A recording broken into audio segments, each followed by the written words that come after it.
Section 10 subsection 1 clause, ये amended section है। तो क्लॉज CA बोलता है अगर आप कभी भी अनरजिस्टर्ड पर्सन को सप्लाई करोगे टू अनरजिस्टर्ड पर्सन, तो कौन से सेक्शन में आओगे? 10(1) CA बराबर। फिर 1 में भी नहीं जाओ, बी में मतलब ए में भी नहीं जाओ, बी में भी मत जाओ, सी में भी मत जाओ, डी में भी मत जाओ, ई में भी मत जाओ, सीधा किधर आओ? बराबर। कुछ चीज़ें ए में है और सी में दी हुई है, फिर भी हम बोलेंगे not with standing anything contained in NC, बराबर। मतलब अनरजिस्टर्ड को दे रहे हो तो सीधा इधर पे आने का है क्या? बराबर।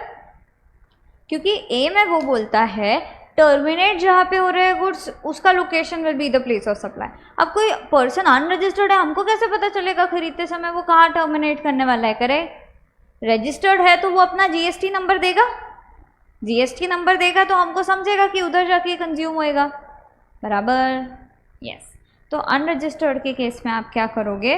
रेसिपिएंट से उसका एड्रेस मांगोगे, अगर उसने एड्रेस दिया तो उसका location will be the place of supply, location of recipient will be the place of supply, समझे? और अगर एड्रेस नहीं मिला तो location of supplier will be the place of supply, समझे? यस। अच्छा, एड्रेस मतलब केशव आपका एड्रेस क्या है?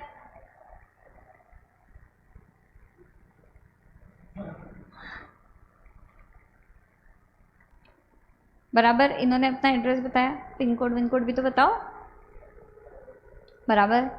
अब इन्होंने हमको एड्रेस बताया, ये सिर्फ Jalgaon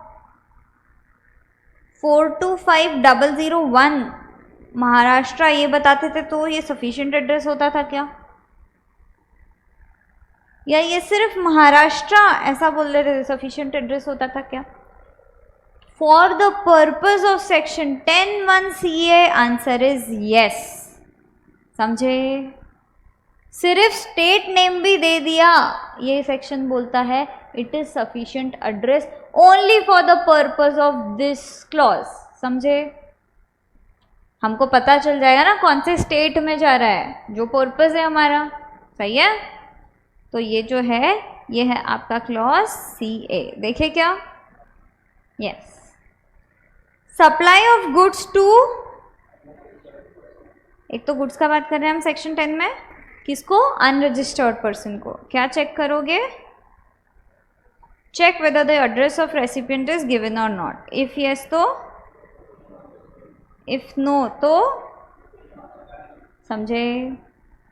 note, simply mentioning name of the state instead of complete address is sufficient to term it as address of for the purpose of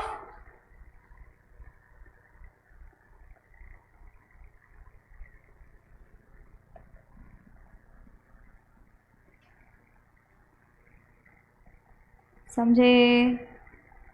पक्का? ये हो गया आपका क्लॉज 10CA, लिखते हो? एक और अमेंडमेंट है, ठीक है, एक क्लैरिफिकेशन आया। हमने बोला bill to ship to model में प्लेस ऑफ सप्लाई क्या रहेगा?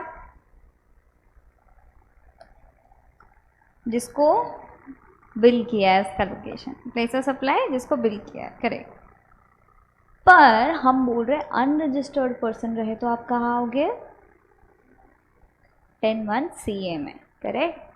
तो अगर समझो हर्ष ने RCB जब जीता तो खुश होके हम लोग सब के लिए एक एक फ़ोन ऑर्डर कर दिया।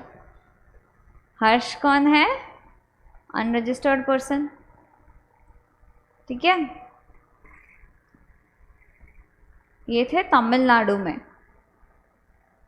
कुणाल कामरा के साथ बैठे थे तमिलनाडु में, ठीक है। इन्होंने क्या किया,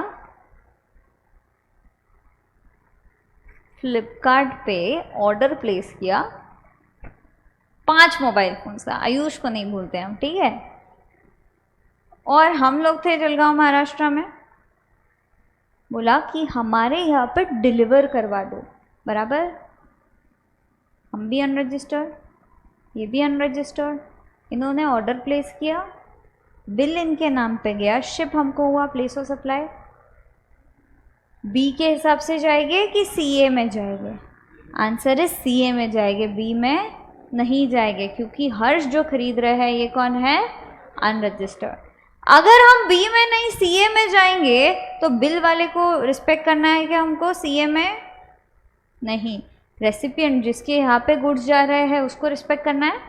अगर उसका एड्रेस हमको पता है जहाँ पे हम छोड़ रहे हैं तो दैट विल बी द, समझे? तो Maharashtra location of delivery will be the place of supply. समझे क्या? क्लॉज बी लगाना है क्या? Thank you Harsh mobile phone देने के लिए हमको। आगे बढ़े, चलो। ये चीज़ पे है ना क्वेरी था लोगों को, तो एक क्लैरिफिकेशन आया। Place of supply of goods particularly being supplied through e-commerce platform to an unregistered person where billing address is different from address of delivery। समझे?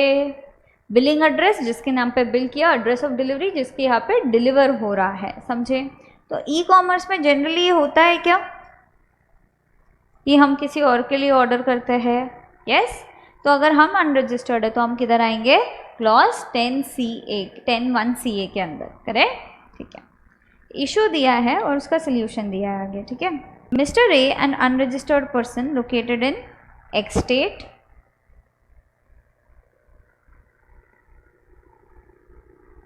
मिस्टर ए कहाँ पे है? X state. Okay. places an order on e-commerce platform for supply of mobile phone which is to be delivered at an address located in y state। एक order place करते हैं कि state y में आप mobile phone जो है वो deliver कर दो। बराबर?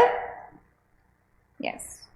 Mister A while placing the order on the e-commerce platform provides the billing address located in state. Billing address ये है क्या? हाँ ये है। बोलो सही है। In such a scenario, what would be the place of supply of said supply of mobile phone? Whether the state pertaining to billing address, that is state X, or the state pertaining to delivery address, that is state Y. बोलो। State Y will be the place of supply. समझा? Yes. Place of supply of goods की बात कर रहे हैं हम, जहाँ पे हम अनरजिस्टर्ड पर्सन को दे रहे हैं।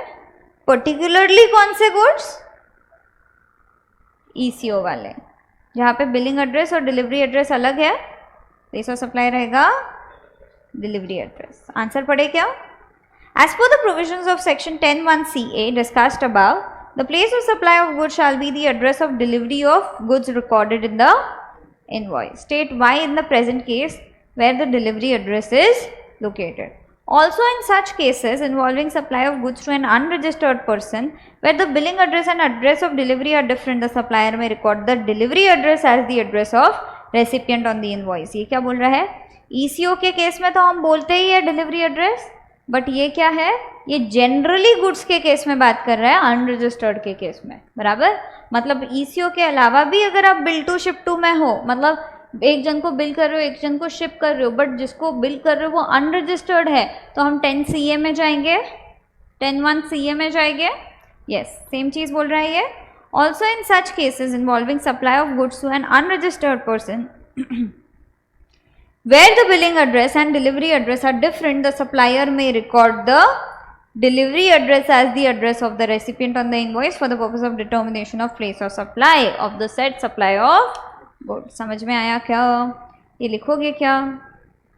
POS of goods particularly being supplied through ECO platform to unregistered person where billing address is different from address of delivery। POS क्या है? Address of delivery. समझे?